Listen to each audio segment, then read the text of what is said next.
Hello friends, लक्ष्य coaching के इस YouTube चैनल में आपका स्वागत है।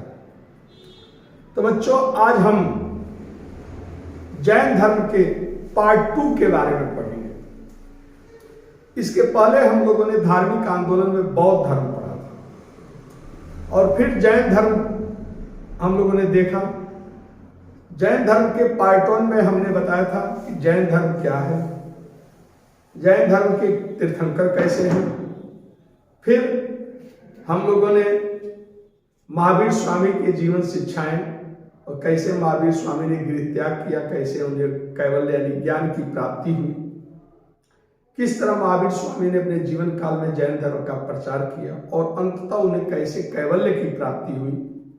इन सब के बारे में हम लोग डिटेल जैन धर्म के पार्ट 1 में पढ़े थे। आज हम लोग महावीर स्वामी की शिक्षाएं, जैन धर्म की महासभा, कैसे जैन धर्म का प्रचार हुआ, इसकी देन क्या है, इन सब के बारे में आज हम लोग पढ़ेंगे। तो महावीर स्वामी मानते थे कि यह संसार जो है दुख मूलक है। संसार जो है यह दुख मूलक है, यानी संसार दुख मूलक है। मनुष्य जो है जरावस्था, मनुष्य जरावस्था, जरा यानी वृद्धावस्था, वृद्धावस्था और मृत्यु से ग्रस्त है।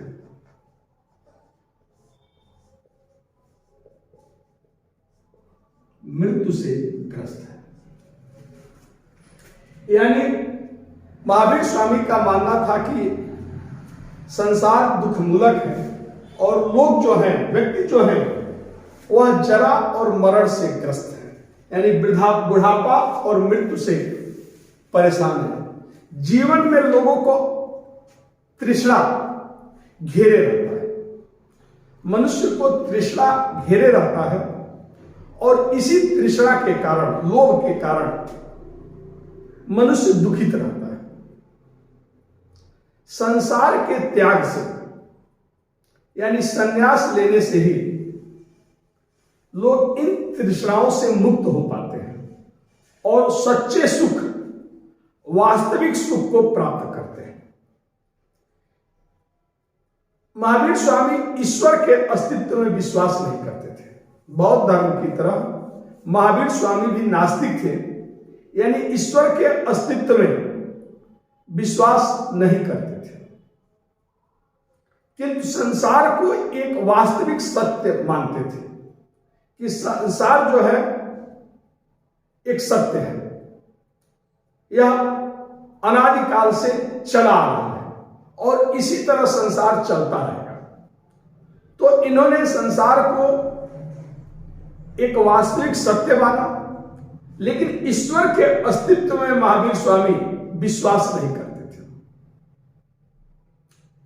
ये कर्मफल और पुनर्जन्म में भी विश्वास करते थे, ये आत्मा में भी विश्वास करते थे। जबकि गौतम बुद्ध आत्मा के अस्तित्व में विश्वास नहीं करते थे, वो गौतम बुद्ध अनात्मवादी थे, लेकिन महावीर स्वामी का मानना था कि सृष्टि के कण-कण में आत्मा का वास होता है। तो ये मानते थे कि संसार त्याग, संन्यास के लेने से ही मनुष्य सच्चे सुख की प्राप्ति होती है। मनुष्य जो है वह अपने पुराने संचित कर्मफल के अनुसार, कर्मफल के कारण ही इस आवागमन के दुष्चक्र में क्या करता है, मुक्त करता है। त्रिरत्नों के पालन करने से मनुष्य कर्मफल से मुक्त हो पाता है और त्रिरत्न में महावीर स्वामी ने कहा त्रिरत्न, तो पहले तो ये देख लीजिए कि त्रिरत्न क्या है। महावीर स्वामी का मानना था कि त्रिरत्नों के पालन से, त्रिरत्नों के पालन से, त्रिरत्नों के पालन से मनुष्य कर्मफल से मुक्त हो पाता है। मनुष्य कर्मफल से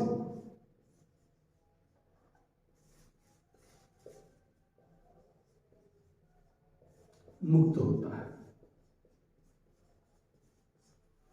तो उनका मानना था कि मनुष्य जरा और मृत्यु से ग्रस्त है। वह अपने पुराने संचित कर्मों के अनुसार ही इस आवागमन के दुष्चक्र में फंसा रहता है। लेकिन त्रिरत्नों के पालन करने से मनुष्य के जो पुराने संचित कर्मफल है उसे धीरे धीरे मुक्त होता जाता है। कर्मफल से मुक्ति ही इन्होंने मोक्ष माना। और त्रिरत्न में इन्होंने कहा, यानी जैन धर्म में त्रिरत्न है, सम्यक दर्शन, या जैन धर्म के त्रिरत्न है। क्वेश्चन अक्सर आता है कि जैन धर्म में त्रिरत्न क्या है, तो जैन धर्म में त्रिरत्न है सम्यक दर्शन,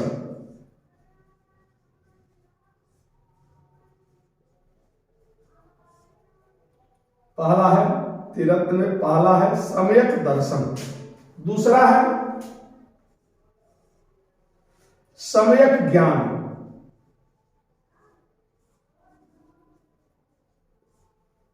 और तीसरा है सम्यक आचरण।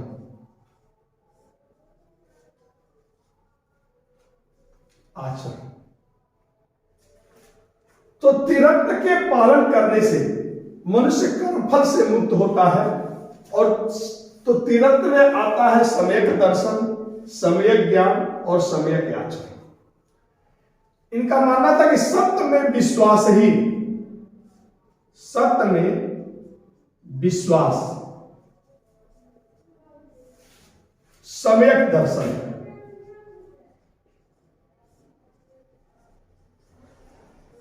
सम्यक दर्शन है। सत्य में सम्यक ज्ञान, यानी सत्य में शंका विहीन, शंका विहीन और वास्तविक ज्ञान, और वास्तविक ज्ञान ही सम्यक ज्ञान है। तथा भौतिक जीवन से उत्पन्न सुख दुख में, सुख दुख में समभाव सम्यक आचरण है। सम्यक आचरण है, यानी इनका मानना है कि दुख में, सुख में बहुत ज्यादा प्रसन्न होना चाहिए, न दुख में बहुत ज्यादा परेशान हो जाना चाहिए। इस सुख दुख में जो समान रहता है, स्थिर रहता है, उसी को महावीर स्वामी ने सम्यक आचरण कहा। और इनका मानना था कि इस त्रिरत्नों के पालन करने से मनुष्य कर्म फल से मुक्त होता है, और कर्म फल को ही, कर्म फल से मुक्ति ही, कर्म फल से मुक्ति को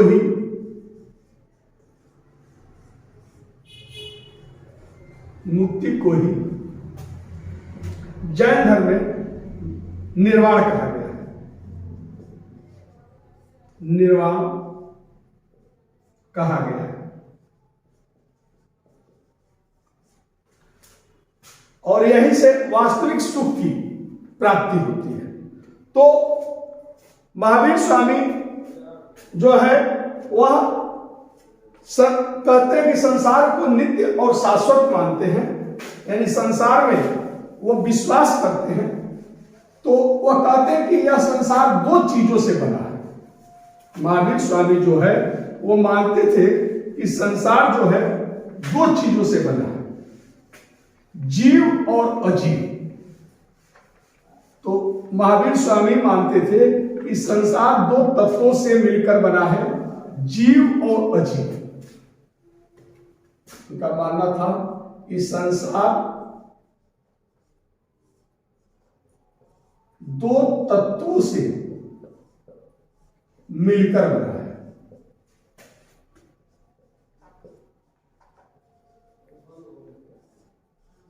मिलकर बना है।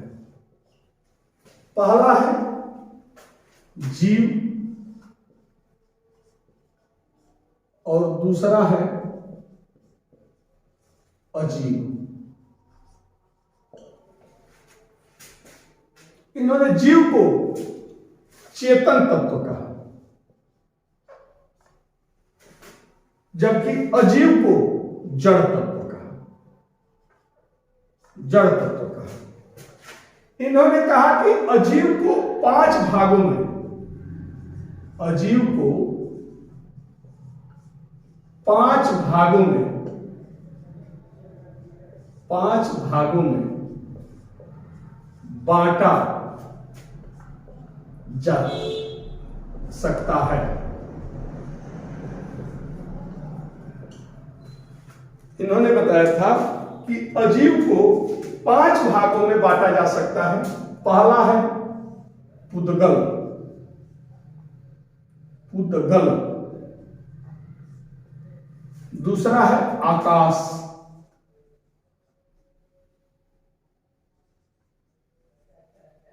तीसरा है काल, चौथा है धर्म और पांचवा है अधर्म। तो महावीर स्वामी कहते हैं कि यह संसार जो है 2 तत्वों से मिलकर बना है, जीव और अजीव। जीव और अजीव। जीव चेतन तत्व है, जबकि अजीव जो है जड़ तत्व है। ये जो अजीव है इसको 5 भागों में विभक्त किया जा सकता है, पुद्गल, आकाश, काल, धर्म और अधर्म। इसी तरह इन्होंने कहा कि जीव को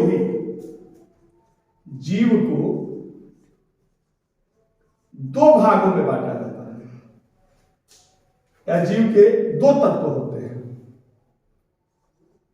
कि 2 तत्व होते हैं, 2 तत्व होते हैं। पहला है आत्मा और दूसरा है भौतिक तत्व। इसको घेरने वाला, आत्मा को घेरने वाला, इसको घेरने वाला भौतिक तत्व।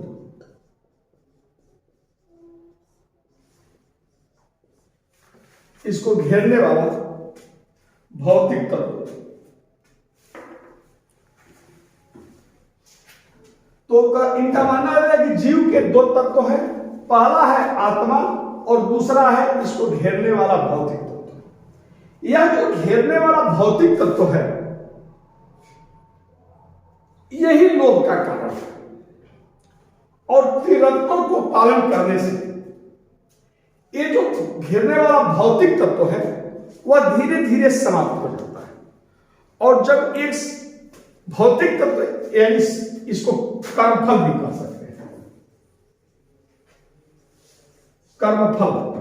तो यह जो, चूंकि आत्मा एक प्रकाशवान है, लेकिन इसको जो घेरने वाला भौतिक तत्व है इसको चारों तरफ से घेरे रहता है, इसीलिए आत्मा प्रकाशवान नहीं हो पाता है। जबकि त्रिरत्नों का पालन करने पर धीरे धीरे आत्मा से भौतिक तत्व समाप्त होने लगता है, और भौतिक तत्व की समाप्ति को ही महावीर स्वामी जो है वह मोक्ष मानते हैं। और जब व्यक्ति को निर्वाण की प्राप्ति होती है, यानी त्रिरत्न के पालन करने से, त्रिरत्न के पालन करने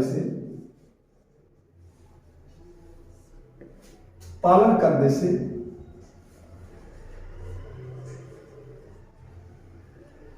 घेरने वाला भौतिक तत्व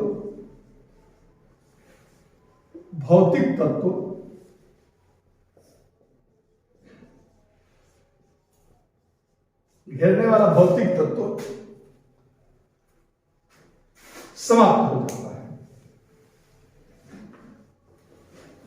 होने लगता है।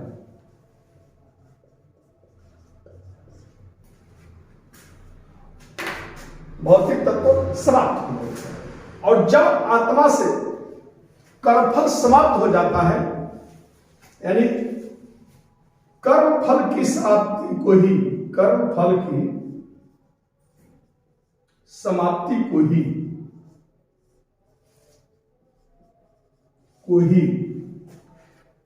महावीर स्वामी निर्वाण या मोक्ष कहते थे, मोक्ष कहते थे।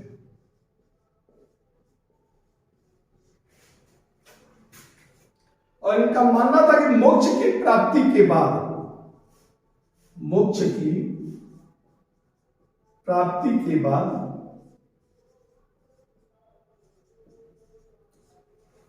व्यक्ति आवागमन के दुष्चक्र से, आवागमन के दुष्चक्र से मुक्त हो जाता है, मुक्त हो जाता है।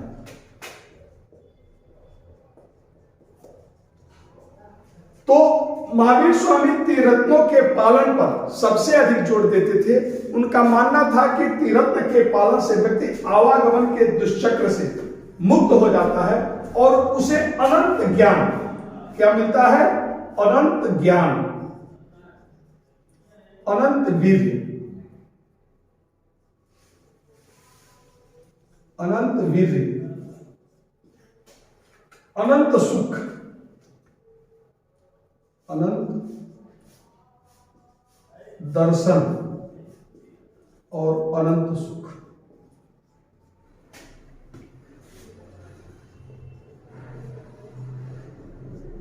सुख तो इनका कहना है कि जब व्यक्ति आवागमन के दुष्चक्र से मुक्त हो जाता है, यानी जब मोक्ष मिल जाता है, तो व्यक्ति अनंत ज्ञान, व्यक्ति को अनंत ज्ञान, अनंत वीर, अनंत दर्शन और अनंत सुख की प्राप्ति होती है। इसी को इन्होंने अनंत चतुष्टय भी कहा है। ध्यान दीजिएगा, एक क्वेश्चन हमेशा पूछा जाता है, अनंत चतुष्टय भी कहा जाता है। तो त्रिरत्न के पालन करने से मनुष्य को अनंत ज्ञान, अनंत वीर, अनंत दर्शन और अनंत चतुष्टय, अनंत सुख की प्राप्ति होती है, जिसको बौद्ध धर्म में अनंत चतुष्टय कहा गया है, अनंत चतुष्टय कहा गया है। ओके, इन्होंने कहा है कि 5 महाव्रतों के पालन पर जोर दिया। महावीर स्वामी जो थे वह 5 महाव्रतों के पालन पर जोर दिया। हाँ, तो महावीर स्वामी जो थे त्रिरत्नों के पालन करने के लिए इन्होंने 5 महाव्रतों का पालन पर जोर दिया। इन्होंने कहा कि त्रिरत्न का तभी त्रिरत्न का पालन होगा जब व्यक्ति 5 महाव्रतों का पालन करे। तो इन्होंने 5 महाव्रत, महावीर स्वामी, बौद्ध धर्म, जैन धर्म में त्रिरत्न इंपॉर्टेंट है। फिर दूसरा है 5 महाव्रत, यानी महावीर स्वामी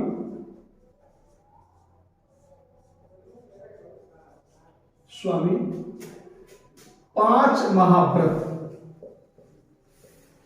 5 महाव्रत के पालन पर जोर दिया, पालन पर जोर दिया। तो जोर दिया ये 5 महाव्रतों के पालन पर जोर दिया। और जैन धर्म में 5 महाव्रत में पहला है सत्य, यानी मनुष्य को हमेशा सत्य बोलना चाहिए। दूसरा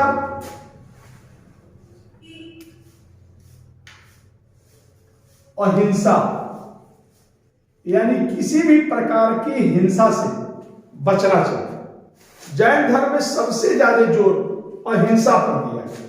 ये मनसा वाचा कर्मणा अहिंसा के पालन पर जोर देते थे, क्योंकि जैन धर्म में माना जाता था कि आत्मा सृष्टि के कण में विश्वास है, और इसीलिए जैन धर्म में अहिंसा पर सबसे ज्यादा जोर दिया गया।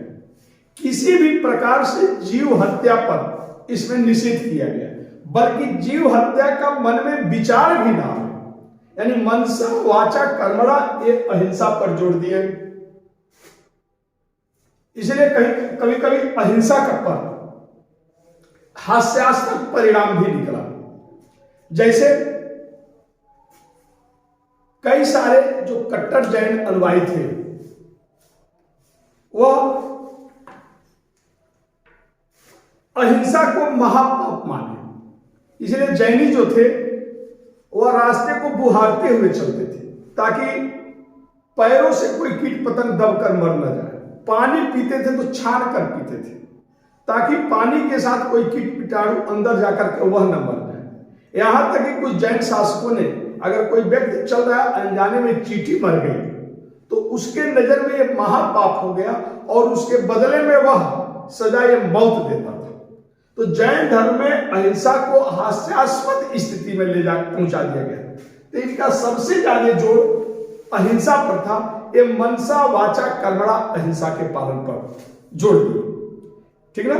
तो यही कारण था कि जैन धर्म सबसे ज्यादा वैश्य वर्ग में, व्यापारी वर्ग में लोकप्रिय हुआ, क्योंकि ब्राह्मण उस समय जैन धर्म को नहीं मान सकता था, क्योंकि ब्राह्मण यज्ञ कराता था और यज्ञों में पशु बलि दी जाती थी। किसान भी जैन धर्म को पालन नहीं कर सकता था क्योंकि वह खेती करता था और उसमें जीव हत्या होती थी। क्षत्रिय भी नहीं मान सकता था क्योंकि क्षत्रिय युद्ध करता था, उसमें जीव हत्या होती थी।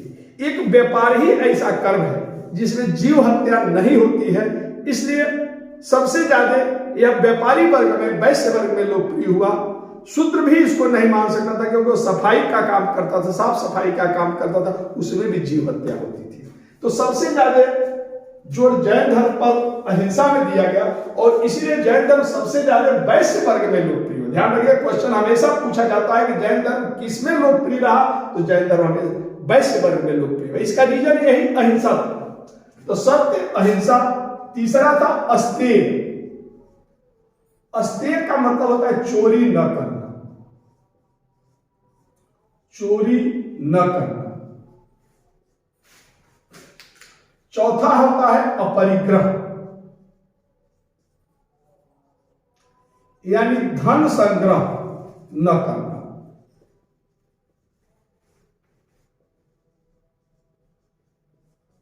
और पांचवा है ब्रह्मचर्य।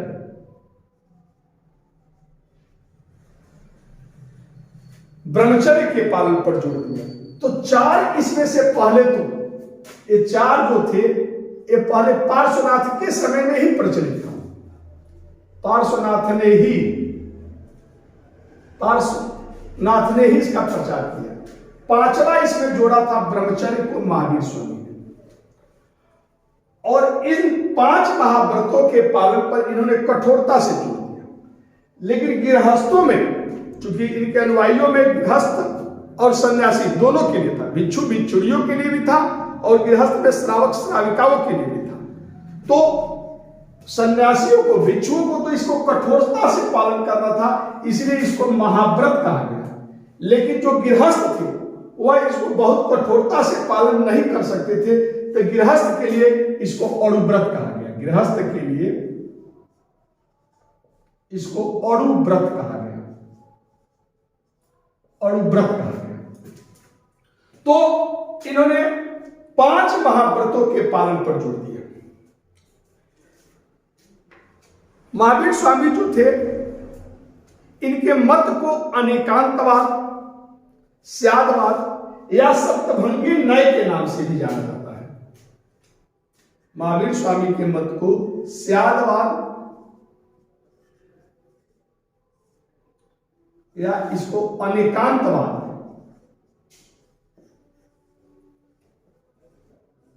या इसको सप्तभंगी न्याय भी कहा जाता है। सप्तभंगी न्याय के नाम से भी जाना जाता है। यानी इन्होंने कहा कि किसी भी वस्तु के वास्तविक स्वरूप की जानकारी तो उसी को होती है जिन्हें कैवल्य की प्राप्ति हो चुकी है। बाकी जो लोग होते हैं वह भ्रम में जीते हैं, इसीलिए किसी भी प्रश्न का एक उत्तर नहीं हो सकता है। इसको ये लोग अनेक प्रकार से उत्तर देते थे, इसीलिए इसको अनेकांतवाद कहा गया। इसमें इन्होंने सब में स्याद लगा करके उत्तर देते थे, इसीलिए इसको स्यादवाद कहा गया। और 7 प्रकार से उत्तर देते थे, इसलिए इसको सप्तभंगी नय के नाम से भी जाना जाता है। यानी जैनी से कोई चीज पूछा जाता था तो वह 7 प्रकार से, जैसे कहते थे स्याद नास्ति, ये 7 प्रकार से उत्तर देते थे, जैसे स्याद नास्ति, स्याद अस्ति, सॉरी पहला सबसे पहले कहते स्याद अस्ति, शायद है। फिर कहते थे स्याद नास्ति, स्याद नास्ति, स्याद नास्ति, शायद नहीं है। फिर कहते थे स्याद अव्यक्तम, स्याद अव्यक्तम, शायद हम कह नहीं सकते। फिर कहते थे चौथा एक कहते थे स्याद अस्ति च अव्यक्तम, स्याद स्याद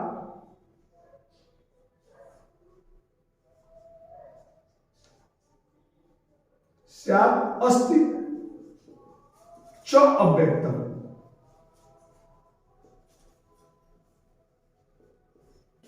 फिर कहते थे स्याद नास्ति च अव्यक्तम।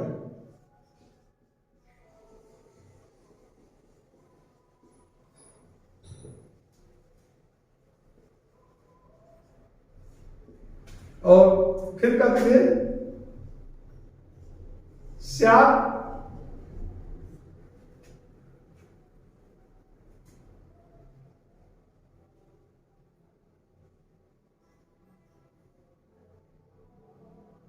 स्याद अस्ति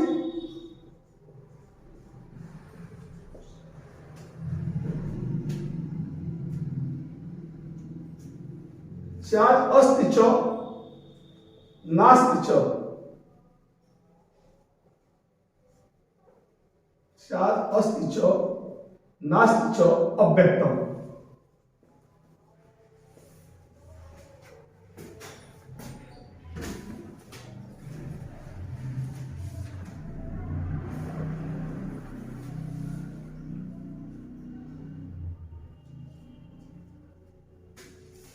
और लास्ट था स्याद अस्ति च नास्ति, अस्ति च नास्ति। तो एक किसी भी प्रश्न का 7 प्रकार से उत्तर देते थे। पहले कहते स्याद अस्ति यानी शायद है, फिर कहते स्याद ना शायद नहीं है, फिर कहते थे स्याद अस्ति च नास्ति यानी शायद है और नहीं है, फिर कहते थे स्याद अव्यक्तम शायद हम कह नहीं सकते, फिर कहते थे स्याद अस्ति च अव्यक्त शायद है लेकिन कह नहीं सकते, फिर कहते स्याद नास्ति च अव्यक्त शायद नहीं है और कह नहीं सकते, फिर कहते स्याद अस्ति च नास्ति च अव्यक्त शायद है नहीं है और कह नहीं सकते। इस तरह किसी भी प्रश्न का उत्तर ये 7 प्रकार से देते थे, इसलिए इसको सप्तभंगी नय कहा गया। सब में ये स्याद लगाते थे, इसलिए इसको स्यादवाद कहा जाता था। किसी भी प्रश्न का अनेक प्रकार से उत्तर देते थे, इसीलिए इसको अनेकांतवाद भी कहा जाता है। तो जैन धर्म में कुछ चीजें महत्वपूर्ण है। जैन धर्म ईश्वर को नहीं मानता है, जैन धर्म दुख मूलक है, जैन धर्म में त्रिरत्नों के पालन पर जोर दिया गया है। त्रिरत्नों के पालन से जो व्यक्ति में संचित कर्मफल वह समाप्त होता है, कर्मफल की समाप्ति को ही इसमें निर्वाण कहा गया है, और निर्वाण प्राप्त होने के बाद से मनुष्य अनंत चतुष्टय की प्राप्ति करता है। इसमें 5 महाव्रतों के पालन पर जोर दिया गया है। 5वां महाव्रत महावीर स्वामी ने ब्रह्मचर्य को जोड़ा था, और जैन धर्म को स्यादवाद, अनेकांतवाद या सप्तभंगी नय के नाम से जाना जाता है। हाँ, तो हम लोग जैन धर्म की शिक्षा पढ़े। अब हम लोग जैन धर्म का महासभा पढ़ेंगे। महासभा, तो जैन धर्म में 2 महासभा का आयोजन हुआ। मैं आप लोगों को पढ़ाया था कि किस तरह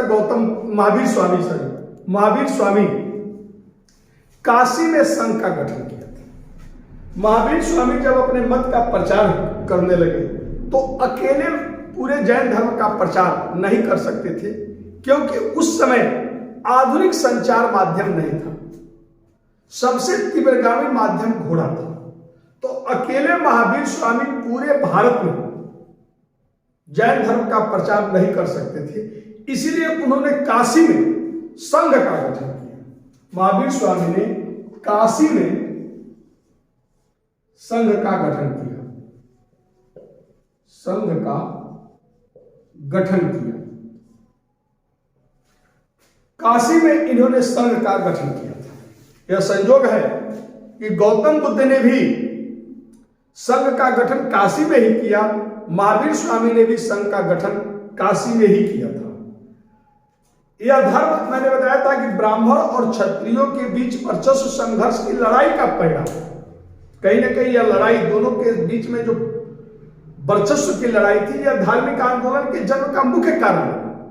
लेकिन जब महावीर स्वामी को अपने धर्म का प्रचार करना पड़ा तो उसमें जो 11 गण बनाए थे उसका गणधर ब्राह्मण को ही बनाया। या गौतम बुद्ध जो अपने 5 शाखाओं में 5 भागों में अनुयायियों को विभक्त किए थे, तो उन 5 भागों का प्रमुख ब्राह्मण को ही बनाया। यानी जब धर्म का प्रचार करना हुआ तो दोनों लोगों ने ब्राह्मणों का ही सहयोग लिया था। तो यहां पर इन्होंने भी संघ का गठन किया। इन्होंने अपने पूरे अनुयायियों को 11 भाग, अनुयायी को 11 भाग में विभक्त किया। भाग यानी गण में विभक्त किया। तो महावीर स्वामी ने अपने अनुयायियों को 11 भाग यानी गणों में विभक्त किया और 11 ब्राह्मण को इन गणों का प्रमुख यानी गणधर बनाया, गणधर बनाया और इनको अलग अलग दिशाओं में जाकर जैन धर्म को प्रचार करने की छूट दी कि ये अलग अलग दिशा में जाकर इस धर्म का प्रचार कर सकते हैं। महावीर स्वामी के मृत्यु के समय इसमें से केवल आपका इंद्रभूति और सुधर्मन ही जीवित बचा था। सुधर्मन जीवित बचा था। तो महावीर स्वामी के मृत्यु के बाद यही सुधर्मन जैन संघ का पहला अध्यक्ष बना। जैन संघ का पहला अध्यक्ष बना।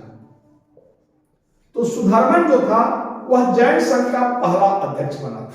ओके, फिर इस तरह जैन संघ के अध्यक्ष बनते रहे। चंद्रगुप्त मौर्य के समय में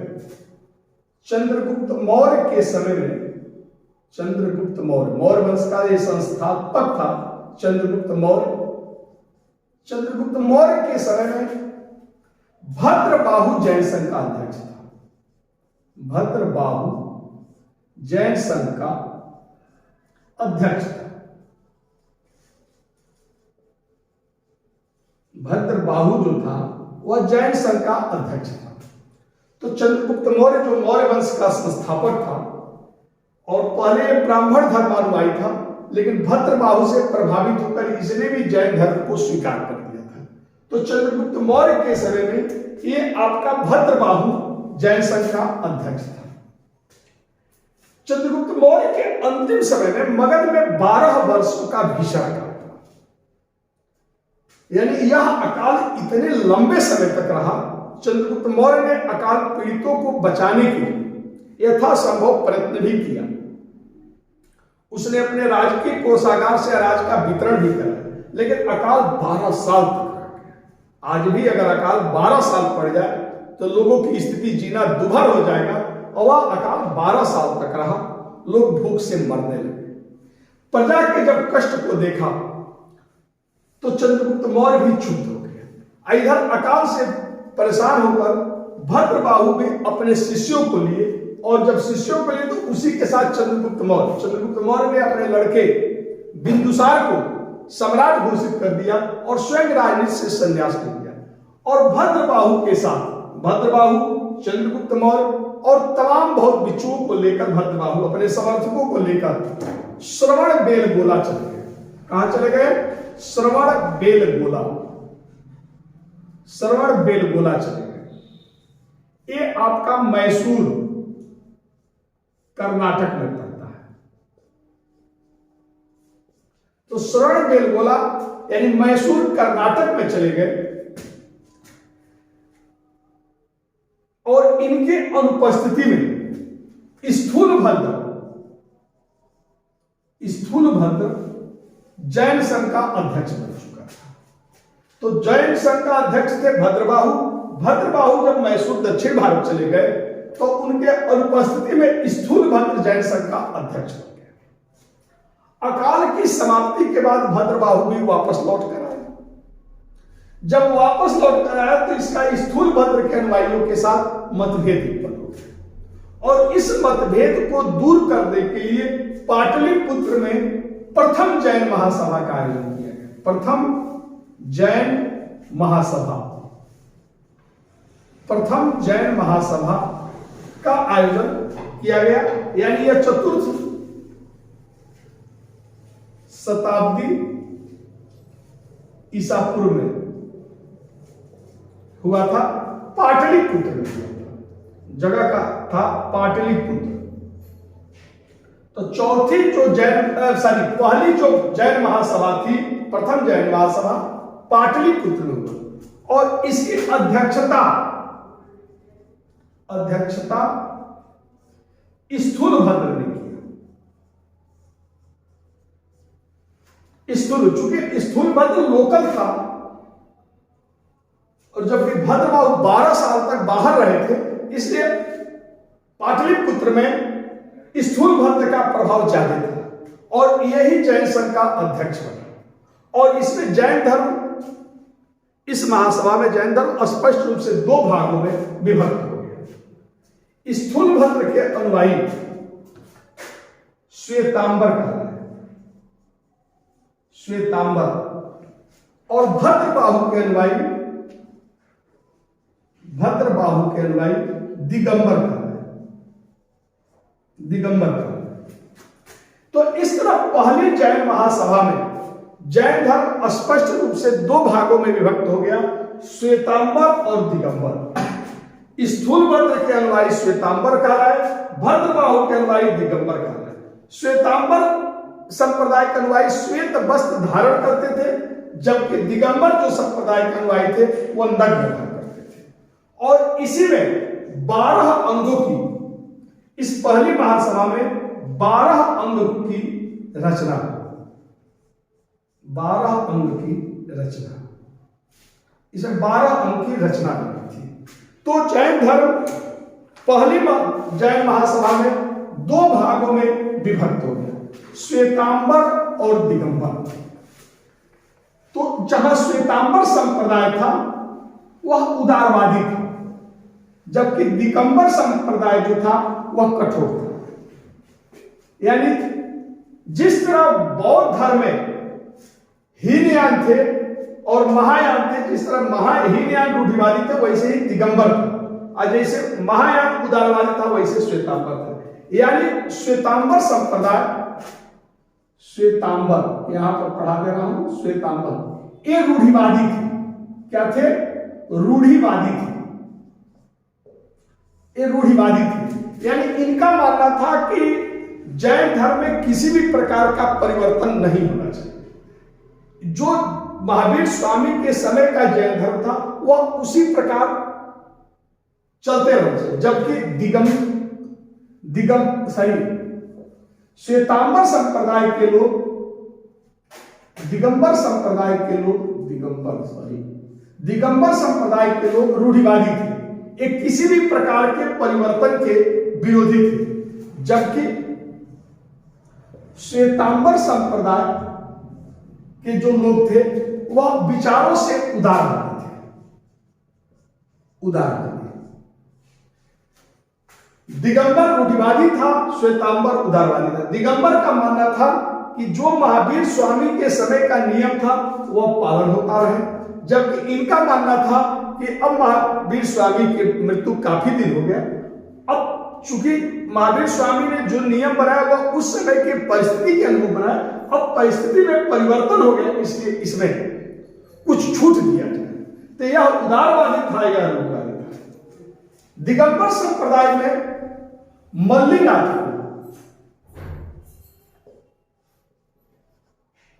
पुरुष माना जाता था, जबकि श्वेतांबर संप्रदाय में मल्लिनाथ को जो 19वां तीर्थंकर थे, 19वां तीर्थंकर जो थे मल्लिनाथ, इनको पुरुष मानता था, जबकि उदारवादी इनको स्त्री मानते थे। ठीक ना, क्योंकि दिगंबर नग्न रहते थे और महिला नग्न नहीं रह सकती थी, इसलिए मल्लिनाथ को ये पुरुष मानते थे, जबकि ये श्वेत वस्त्र धारण के समर्थक थे, तो स्त्री श्वेत वस्त्र धारण करके रह सकती है, इसलिए ये स्त्री मानते थे। इसी तरह जो दिगंबर संप्रदाय के अनुयायी थे वो महावीर स्वामी और अन्य तीर्थंकर को महापुरुष मानते थे, जबकि ये लोग जो थे महावीर स्वामी और अन्य तीर्थंकर को महापुरुष मानते थे, जबकि श्वेतांबर संप्रदाय में इनको देवता माना गया, दिगंबर संप्रदाय के लोग जो थे इसीलिए इनकी पूजा प्रतीकों से करते थे, ये लोग प्रतीक के माध्यम से उपासना करते थे। तो ये प्रतीकों के माध्यम से करते थे, जैसे इन्होंने पहला जो तीर्थंकर थे, यानी जैन धर्म के संस्थापक पहले तीर्थंकर ऋषभदेव, इससे भी क्वेश्चन अक्सर आता है, ऋषभदेव या आदिनाथ, इनका प्रतीक इन्होंने वृषभ, इनका प्रतीक था वृषभ बैल। ये पहले जो तीर्थंकर थे ऋषभदेव या आदिनाथ, इसका प्रतीक इन्होंने वृषभ माना। इसी तरह दूसरा जो तीर्थंकर थे आपका अजीतनाथ, इसका प्रतीक इन्होंने गज को माना, गज मतलब हाथी। इसी तरह 19वें तीर्थंकर जिसका मैंने मल्लिनाथ का जिक्र किया, 19वें को तीर्थंकर थे मल्लिनाथ, इनका प्रतीक चिन्ह है कलश। इसी तरह आपका 22वें तीर्थंकर अरिष्ट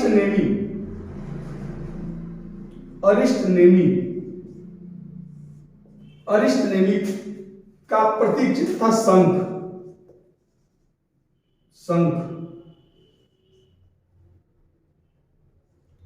शंख,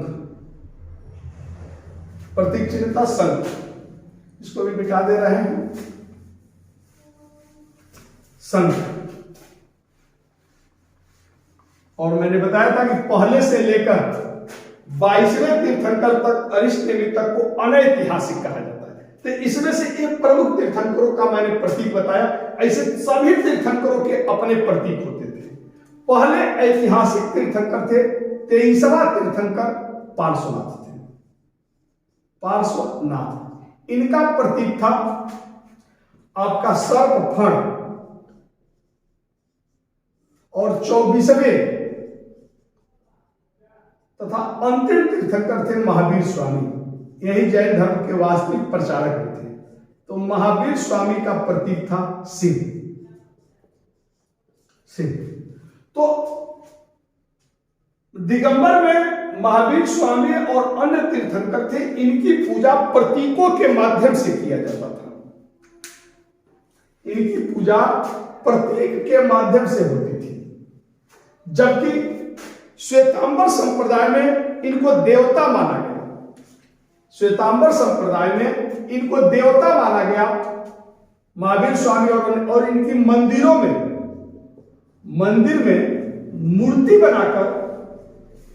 मूर्ति बनाकर इनकी पूजा शुरू हुई। इसी तरह जो दिगंबर संप्रदाय था,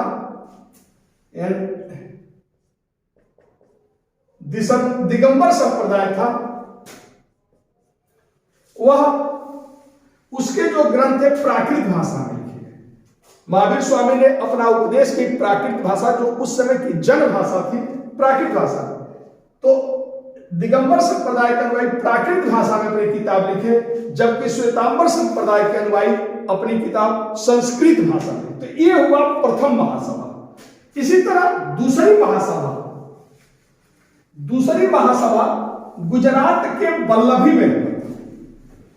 तो प्रथम महासभा में दो महत्वपूर्ण है, इसमें 12 अंग की रचना हुई और इसी महासभा में जैन धर्म जो था वह 2 भागों में दिगंबर और श्वेतांबर में विभक्त हो गया। दिगंबर और श्वेतांबर में विभक्त, स्थूलभद्र के अनुयायी दिगंबर कहलाए और स्थूलभद्र के अनुयायी जो थे वह श्वेतांबर कहलाए और भद्रबाहु के अनुयायी दिगंबर कहलाए। इसी तरह द्वितीय जैन महासभा,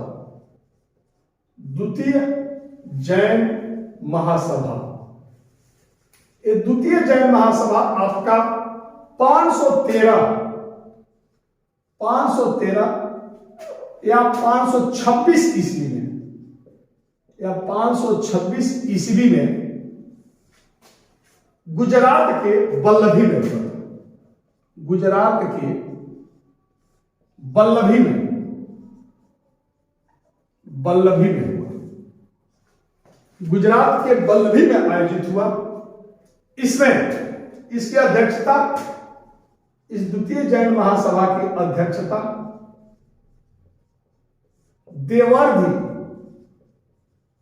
देवर्धि क्षमा श्रवण ने किया था।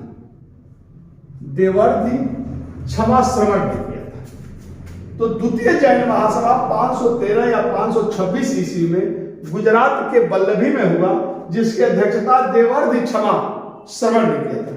इसमें 12 अंग, इस 12 अंग मैंने लिखाया था कि प्रथम जैन महासभा में भी हुआ था, लेकिन उस समय तक 12 अंग जो थे वह अब उसको फिर से लिखा गया। तो 12 अंग, 12 उपांग, 10 प्रकीर्ण, 6 छेद सूत्र, 4 मूल सूत्र और 1 अनुयोग द्वार। अनुयोग द्वार की रचना।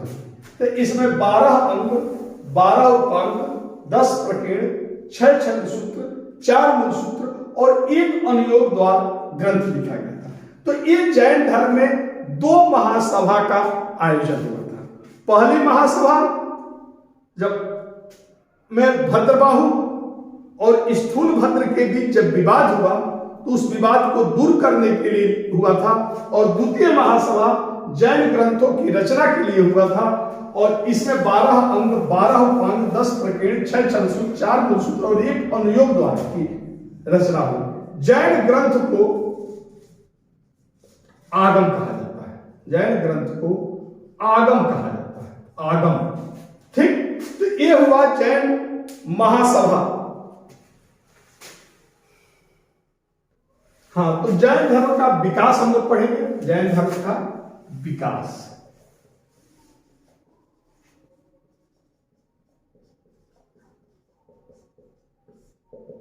जैन धर्म का विकास। तो मैंने आपको बताया था किस तरह महावीर स्वामी अपने जीवन काल में जैन धर्म का प्रचार किया। उनके समय में जो जैन धर्मानुयायी थे 4 भागों में थे। एक थे श्रावक श्राविका, यानी गृहस्थ और गृहिणी, जो गृहस्थ आश्रम में रहते हुए जैन धर्म को मानते थे, और दूसरे थे भिक्षु भिक्षुणी।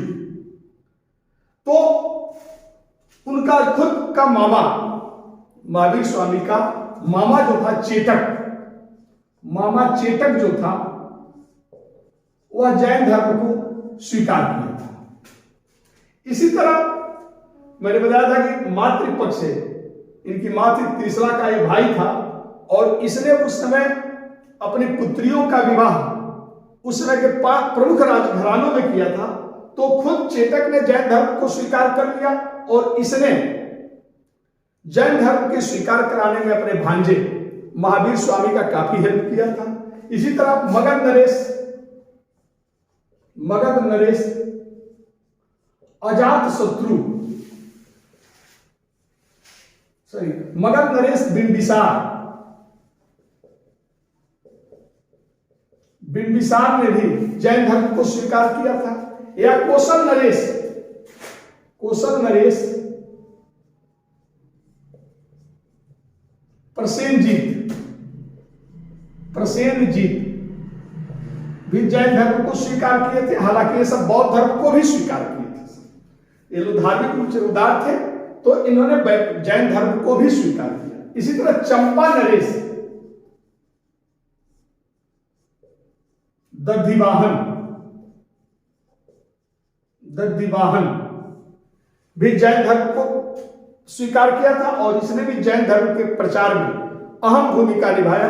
इसी की पुत्री थी चंदना, दधिवाहन की पुत्री चंदना थी, चंदना थी और ये जैन संघ की भिक्षुड़ी थी। ये भिक्षुड़ी संघ की, भिक्षुड़ी संघ की अध्यक्ष थे। इसी तरह महावीर स्वामी की मृत्यु हुई और जैन धर्म धीरे धीरे बढ़ता रहा। आपके नंद वंश का शासक महापदम नंद, नंद वंश का शासक, नंद वंश का शासक महापदम नंद, महापदम नंद भी जैन धर्मानुयायी था, कट्टर जैन धर्मानुयायी था। जब इसने कलिंग पर आक्रमण किया था तो वहां से एक जिनसेन की जैन प्रतिमा को उठा लाया था और पाटलिपुत्र में लाकर स्थापित किया था। यह भी कट्टर जैन धर्मानुयायी था। इसी तरह चंद्रगुप्त मौर्य ने, मैंने बताया था कि वह भी अपने जीवन के अंतिम समय में जैन धर्म स्वीकार कर लिया।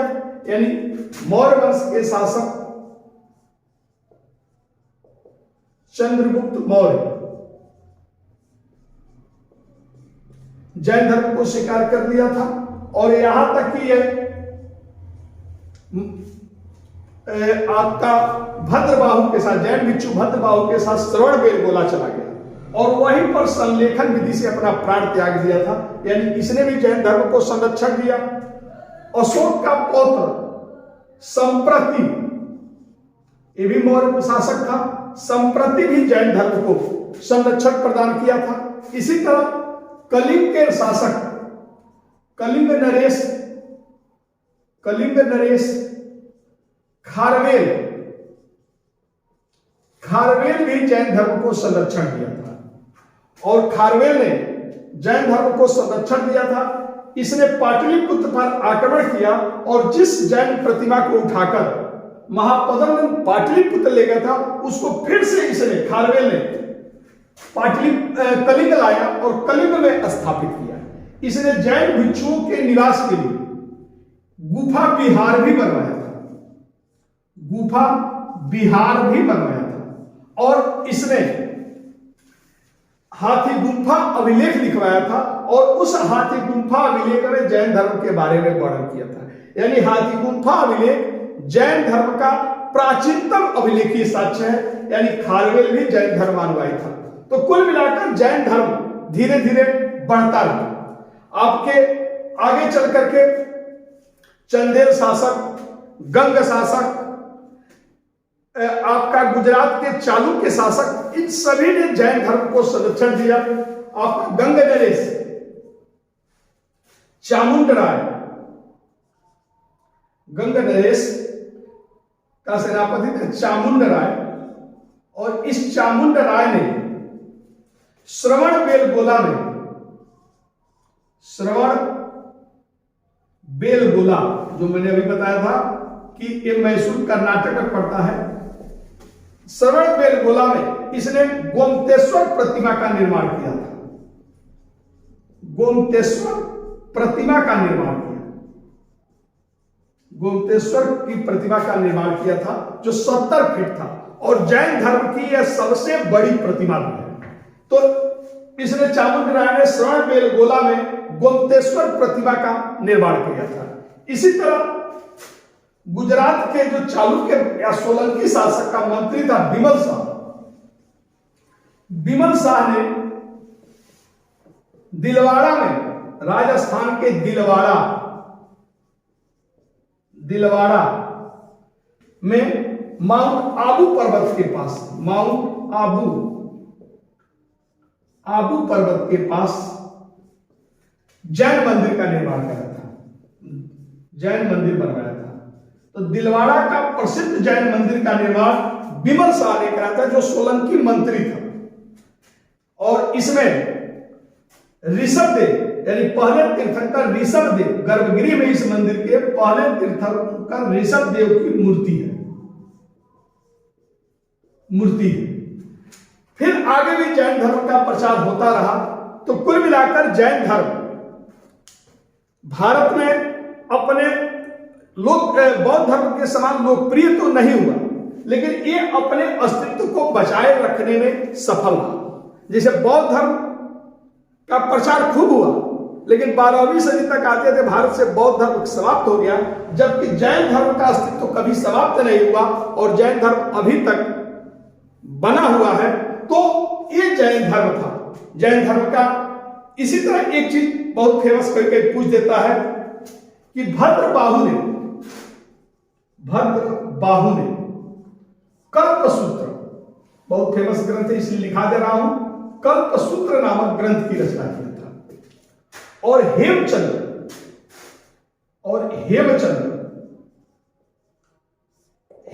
जो थे, एक गुजरात के शासक कुमारपाल के दरबारी थे और जैन धर्म के प्रचार में इनकी अहम भूमिका थी। और इन्होंने परिशिष्ट पर्वन